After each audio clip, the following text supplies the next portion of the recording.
بسم الله الرحمن الرحيم إن الحمد لله نحمده ونستعينه ونستغفره ونؤمن به ونتوكل عليه ونعوذ بالله من شرور أنفسنا ومن سيئات أعمالنا من يهده الله فلا مضل له ومن يضلله فلا هادي له ونشهد أن لا إله إلا الله وحده لا شريك له ونشهد أن سيدنا ومولانا محمدا عبده ورسوله صلى الله عليه وعلى آله وأصحابه أجمعين. سيرة النبي صلى الله عليه وسلم د دروسو د سلسلینن دریم درس ته او نن به په درس کې مونږه یو خبره کوو چې هغه د ابراهیم علیه السلام د ژوند خلاصه بیانول دي. د نوح علیه السلام نه وروستو د نبی علیه السلام په نیکیانو کې په آبا او اجداد کې لوی نوم د ابراهیم علیه السلام دی او ابراهیم علیه السلام اصل ځای چې و هغه عراق او اصل د دیو ژبه چې ونه هغه سوریانی و. ابراهیم علیه السلام د عربو جد امجد دی، نیکه دی د عربو، خو په خپل ابراهیم علیه السلام عرب نو. ابراهیم علیه السلام په خپل سوریانی ژبه والو او کله چې بیا اسماعیل علیه السلام دلته پریښودو په مکه کې او هغه د بنو جرهم چې هغه یو عرب قبیله و د هغې کې هغه واده وکړو. د هغې نه وروستو اسماعیل علیه السلام هم هغه د عربو سره یو ځای پاتې شو او په عربی کې بیا هغه د عربو نه هم زیات سیوا و.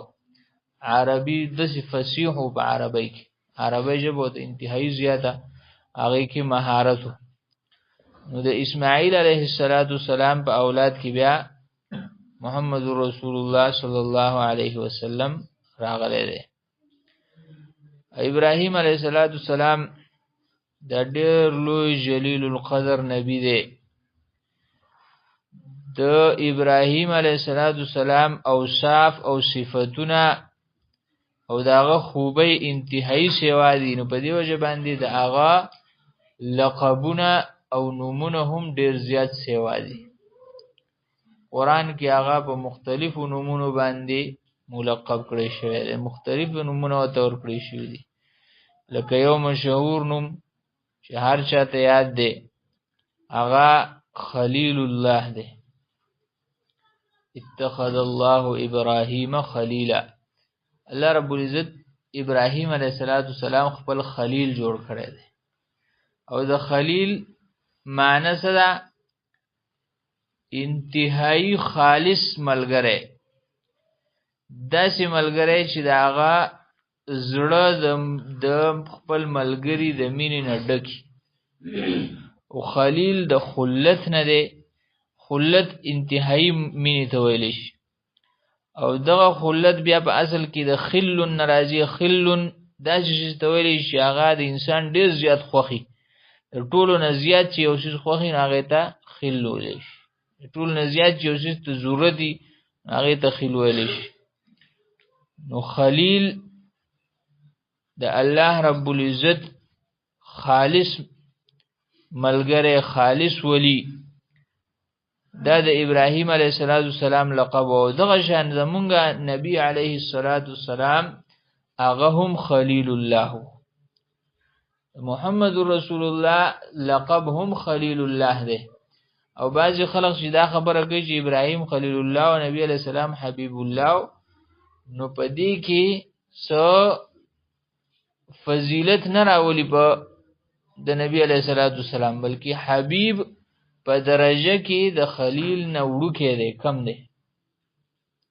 او نبی علیه الصلاۃ والسلام په خپل د ځان د پاره فرمایلی دي ان الله اتخذني خلیلا، یقینا الله زه هم خلیل جوړ کړی ما، کما اتخذ ابراهیم خلیلا، څنګه چې ابراهیم علیه السلام خپل خلیل جوړ کړو نو دغه شان الله زه هم خپل خلیل جوړ کړم.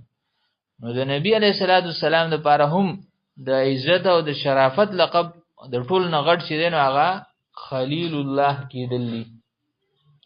نو دا د ابراهیم علیه السلام لقب. حدیث کې راځي المرء علی دین خلیله، انسان د خپل ملګری په دین باندې. نو د خلیل مطلب هم دی داسې ملګری دوا اخلا، داسې دوه ملګرو ته ویلی شي چې هغه په یو لار باندې رواني، چې د هغوی پسند ناپسند یوي، خوښ ناخوښ یوي، کارونه یوي، په یو خبره باندې دواړه متفقي او د یو بل سره مینه همي، نو دې ته اخلا وي. او د دې په مقابله کې چې حبیب دی نو په حبیب کې دا خبره د ضرورت نشته چې دا به په یو لار رواني، د دې دواړو به کار یوي، پسند ناپسند به وي. ځکه بعضې خلق د خلقو خوښي خو د هغوی سره یې کړه وړه نه وي د هغوی لیدلي، د هغوی طور طریقې نه لیدلي. کله کله د سړی د لرې نه د چا خوښي چې کله ورسره نږدې پاتې شي نو هغه د هغه نه زیات بل مبغوضو ته بیا نه ښکاري څوک، ولې د هغه خوی ویني چې دې کې څه دی د کمې قبیلې دی، چې د څو پورې ته د هغې نه خبر نه وي نو مینه ورسره وي، مینه ورسره کېږي. خو چې کله د حالاتو نه خبر شي او د طبیعتونو د تضاد نه خبر شي نو بیا هغه مینه پاتې نه شي. جبکې خلیل داسې ملګري ته وي چې هغه په طبیعت کې هم د یو بل سره لګېدلي، طبیعتونه هم د یو بل سره لګي. دغه شان د ابراهیم علیه السلام یو لقب، یو نوم قرآن ته امت ویلی دی. امت خو روغ قوم ته ویلی کېږي. په دې ځای کې د امت نه مراد دا دی چې د ابراهیم علیه السلام اولو العزمي داسې وه چې یو کسو خو د داسې کارونه یې کړي دي چې هغه به ټول قوم په یو ځای باندې هم نشو کولی، داسې کارونو ته ملاتړ دی. او دغه شان امت نه مراد امام هم دی، لکه بل ځای کې ورته امام الناس ویلی شي. ابراهیم علیه السلام ته د خلقو امام ویلی، د ټولو خلقو امام. او داسې مشر او داسې لیډر چې هغه چې کله په یو حق باندې خبر شي چې دا حق خبره ده، دا رښتونې خبره ده، رښتیا خبره ده، نو په هغې داسې ولاړ دی چې د هغې نه بیا چا وروستو کړی نه دی، هغه خبره بیا پرېښې نه ده. نو ابراهیم علیه السلام امامو، امتو، قانت د الله رب العزت کامل مطیع، کامل اطاعت کون، هر حکم ته تیار ولاړ. د بوتانو انکار وکړه، د بوتانو رد وکړه، حالانکه په قوم کې صرف یو کس دی، د ټول قوم بوتانو والا دي، او ته رد وکړه بالکل آمنا وسلم لبیک، رد یې کړی دی. بوتان مات کا، د ټولو خلقو دشمنی واخله په سر ولاړ دی. د بادشاه مخې ته خبره وکړه، د بادشاه د خبرې رد وکړه، خبرې رد یې کړی دی. ور ته غورځولی شوی دی، زوی قرباني که هغې ته تیار شوی دی، بچي په سارا کې پرېږده نو هغې ته تیار شوی. قانتن، کامل اطاعت کوونکی، کامل خبره منونکی. حنیفن، خالص د الله رب العزت بنده، موحد بنده، صرف او صرف د الله طرف ته کېدونکی بنده. او لم یکن من المشرکین، او دې د مشرکانو نه بیزار او د شرک شایبه به کې هم نه وه. او دغه شان ابراهیم علیه السلام شاکرن و شکرګزار، څومره زیات د تکلیفونو، د محنتونو او د امتحانونو ژوند تیر کړی، خو په هر وخت کې شکرګزار، په هر وخت کې د الله شکر مخی ده. او قرآن وته صدیقا نبیهم وی، داسې ملګری چې هغه رښتونی ملګری چې هغه په ملګرتیا کې کوټ نه وي. ابراهیم علیه السلام په داسې معاشره کې پیدا شو چې هغه معاشره ټوله د بت پرستۍ په لعنت کې اخته وه. او نور څه کوي چې د ابراهیم علیه السلام خپل پلار آزر نوم یې قرآن دغه نوم ښولی دی. د ابراهیم علیه السلام د پلار نوم آزر و. بعضې خلق د اسرائیلي روایاتو نه دومره زیات متاثري چې هغه وایي نه دا آزر چې دا د ابراهیم علیه السلام پلار نه و، دی تره و. او تره ته هم پلار ویلی کېږي، نو ځکه ورته قرآن پلار وایي. نه، دا خبره غلطه ده. قرآن ورته وایي دا پلار و، دا د ابراهیم علیه السلام پلار و. آزر پلار و، د هغه یو لقب تاریخ و. او د ابراهیم علیه السلام دا پلار چې و د بت پرستو یو قسم لا، لکه څنګه چې په نن سبا زمانه کې د مشرکانو پنډتان وغیرې، نو دی دغه شان سړی و چې د یوازې دا نه چې مشرک و، بلکې د شرک د هغې ترویج کوونکی و، د بوتانو ترویج کوونکی و، د هغې خرڅوونکی، د هغې جوړوونکی او د هغې کاروبار کوونکی چې د هغه د کور خرج به په هغې باندې شوی و. داسې سړی ابراهیم علیه السلام. د ابراهیم علیه السلام پلار خپل د کور نه خبره ګرانه، د څومره لوی نعمت ته مونږ په دې زمانې مؤمنانو ته الله رب العزت څومره لوی نعمت او څومره لوی دولت نصیب کړی چې والدین موحدینی، د هیڅ قسم د مشکلاتو احساس نه کیږي چې کله په معاشره کې یو سړی هم ملګری نشته، په کور کلی کې یو سړی هم ملګری نشته، په دنیا کې په ملک کې څه کوي چې په دنیا کې داسې څوک نشته چې هغه ستا ملګرتیا کوي. او د هغې سره سره د ټولو نه غټ مسله د کور د پلار خبره. پلار ته ابراهیم علیه السلام بار بار دعوت ورکړي، یا ای زما بابا جانه ولې د داسې څیزونو ولې عبادت کوي چې هغه ستا هېڅ په کار نه راځي. بار بار په مینې نه، د مینې نه ډک خطاب. او د هغې باوجود پلار یې مني نه، ته ستا خبره منمه، او لئن لم تنتهي لارجمنك واهجرني مليا. که خبره مې نه منې او د خپلې خبرې نه راوړې نه، نو په ګټو به دې وولمه، رجم به دې کمه، او لرې شه زما ده، وځه د کوره وباسو. دا ټول مشکلات د ابراهیم علیه السلام په ژوند کې په عین په جوانۍ کې، عین په وړوکوالي کې دغه مشکلات شروع شوي دي. او ابراهیم علیه السلام به د دې شرک رد په هر ځای کې کو، د پلار مخې ته هم او د خلقو په مخ کې هم، په معاشره کې چا سره چې ومیلاوېدو د دغه شرک، د دغه خلقو مختلف بوتانو.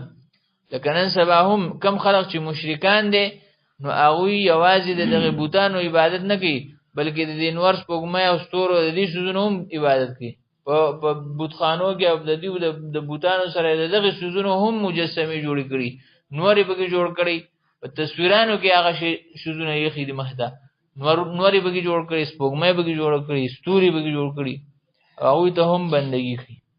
ابراهیم علیه السلام د دغه څیزونو د بندګۍ رد کړی دی، د دغه څیزونو د عبادت رد کړی دی په هر ځای کې. او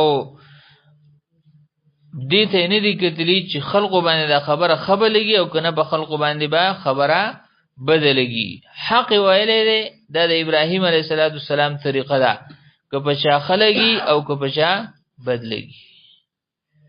نو چې کله هغه حالات رالو چې ابراهیم علیه السلام د خلقو د نصیحت دپاره د هغوی هغې بتخانې ته لاړ او بوتان یې ټول مات کړو، بوتان یې مات کړو. او د بوتانو د ماتولو نه وروستو خلقو ته احساس وشو دا سړی اوس زمونږ خبره خوسه کوي، زمونږ خبره منل خوسه کوي چې اوس یې راته خدایان مات کړو نو د بادشاه په دربار کې به شکایت ورغه. او بادشاه څنګه بادشاه د دې زمانه بادشاہان نه چې په پاکستان کې بادشاہ د خلاف خبره کوي د پاکستان نو زبل ځای دلار شي یا په پاکستان کې په وځي محفوظ ځای کې کېنه چې تاسو نشي ضرر رسیدي او یا د امریکای بادشاہ د امریکای نو زبل ځای دلار شي. دغه بادشاہ چې د هغه وخت کوم معلومه دنیا په ټولو باندې د حکومت چې په هغه وخت کې کوم معلومه دنیا وا چې خلکو ته پته و چې دا ځای دی دا زم د دنیا سره شامل دي نو په ټولو باندې داغه حکومتو. نو بادشاہ را وغوښتو او بادشاہ تپوس کوي د بادشاہ سره د ابراهیم علیه السلام مناظره کی. ابراهیم علیه السلام ته ربي الذي يحيي ويميت زما رب هغه دی چې هغه خلق له ژوند ورکي او بیا په خلقو باندې مرګ راولي. نو هغه د عقل نخلاص هغه زخم دا کار کوم. دو کسان راونی ول یو قتل کو به ګناه به خطا مې دې قتل کو او دې مې مړ کو مرګ مور ور کو او هغه بلې پرې خو دې مې ژوندې کو دې مې دغه شان پرې خو. ابراهیم علیه السلام د پته ورې دې سړي د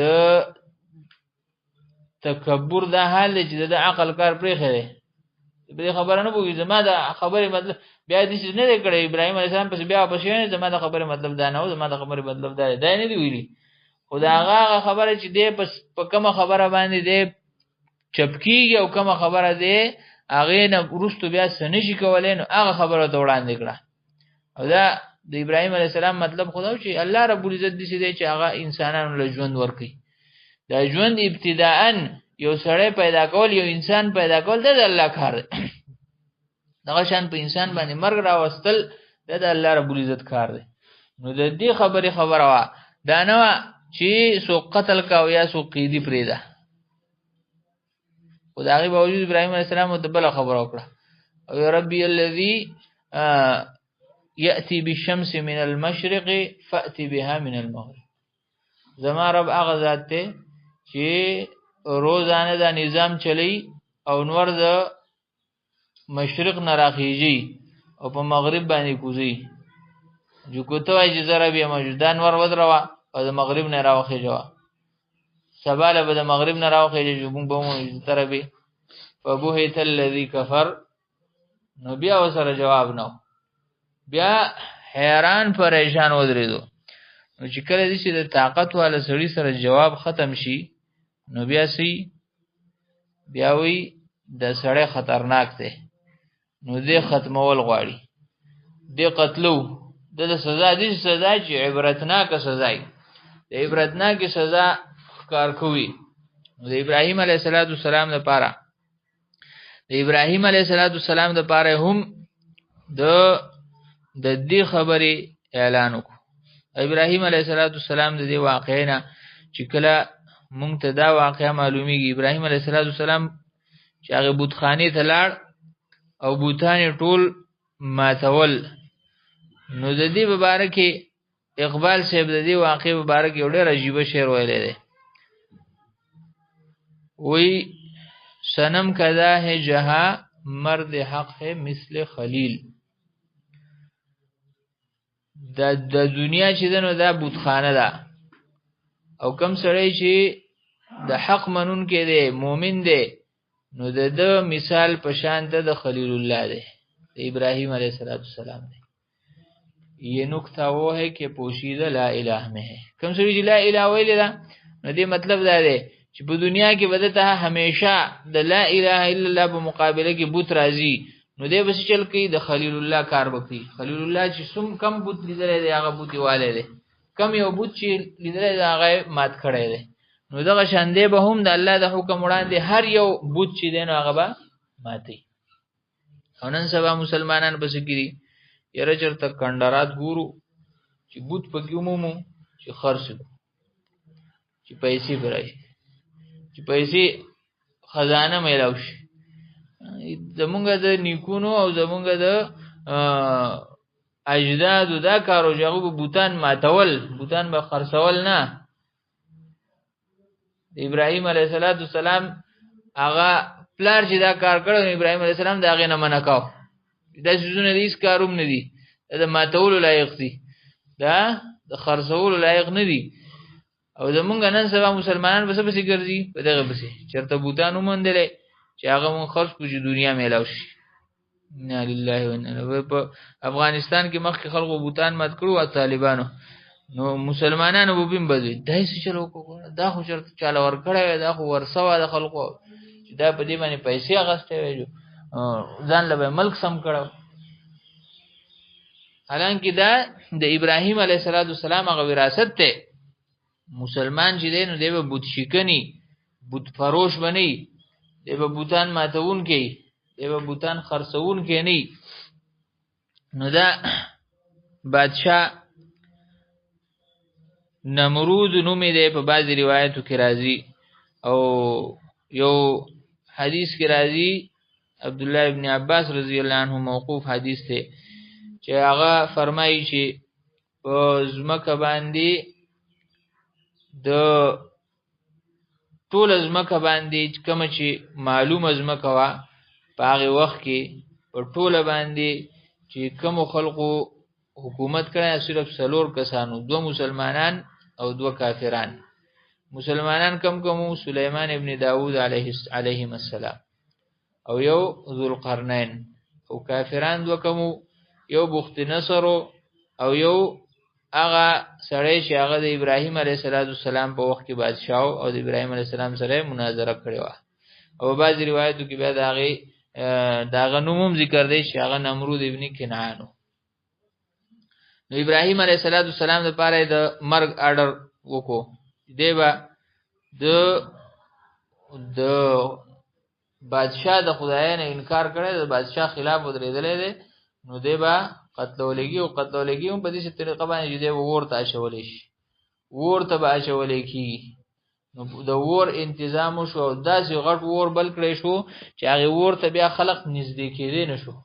ابراهیم علیه السلام یې په رسۍ باندې وتړو او په رسۍ باندې ورته ورسو، او داسې اور و چې هغه اور هغه رسۍ وشلوله چې کله هغه ابراهیم علیه السلام ورته ورسېدو نو هغه رسۍ هغې اور سره وسولېده، وشلېده، ختمه شو.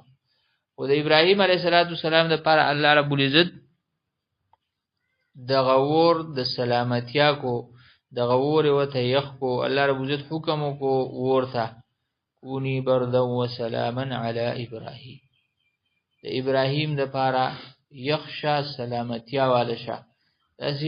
داسې یخ هم نه چې هغه د یخنۍ نه او د تکلیف میلاو شي، بلکې داسې یخ چې هغه په سلامتیا باندې. ابراهیم علیه السلام په دغه اور کې پاتې شوی دی. څومره وخت پاتې شوی دی د دې په باره کې صحیح روایت نشته. بعضې اسرائیلیاتو کې دا خبره ده چې 40 ورځې، بعضې پکې داسې دي چې هغه کې 50 ورځې هم راځي، خو صحیح روایت کې څه خبره نشته. بهرحال 100 ورځې دی په هغې کې پاتې شوی دی. د هغې نه وروستو چې کله د اور نه راووتو او خلقو ولیدو چې ابراهیم داسې رب طرف ته دعوت ورکوي چې هغې رب د اور د شعلو په منځ کې دی اوسو او د اور په ده باندې اثر انداز نه شو، د هغې باوجود خلق خبره مني نه. نن سبا ډېر چې خلق داسې یاره مونږ داسې څه ناشنا غوندې د الله نښه ولیدې، د الله معجزه مو ولیدې چې بس بیا به نیغ شو، بیا به سیده ګرځو. نو دا سیده کېدل چې دي نو دا بغیر د معجزې نه پکار دی، بغیر د نښې نه پکار دی. انسان منل غواړي نو معجزو ته او نښې ته او ناشنا خبرو لیدو ته پکې ضرورت نه، او چې کله یې نه مني نو داسې معجزې یې بیا د هغې باوجود هم نه مني.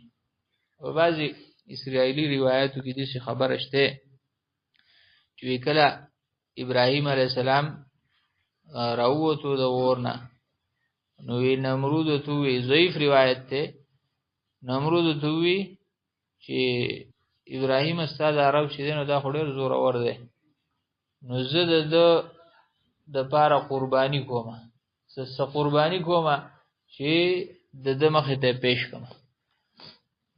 ابراهیم علیه السلام دې ته به قرباني نه کوي، ولې د قربانۍ دپاره لومبی ضروري ده چې ایماني. قربانی به الو قبليږي چې ایمان کې ایمان دراوړو چې بیا قربانی کوه او که ایمان دې نه راوړې نو بیا قربانو د ضرورت نشته. نو دا هغه د هغه وخت نه او د ټولو دینونو دا قاعده ده او اصل له چې ترسو پر ایمان نه نو د انسان عمل نه قبلي ګار څومره غټ عمل ولني. دین وروسته بیا ابراهیم علیه السلام هجرت کړی دی، اول د عراق نه مصر ته او بیا د مصر نه فلسطین ته، او بیا چې کله د اسماعیل علیه السلام ولادت کیږي دا غي نو وروسته چې کوم واقعیت هغه به مختصرا ان شاء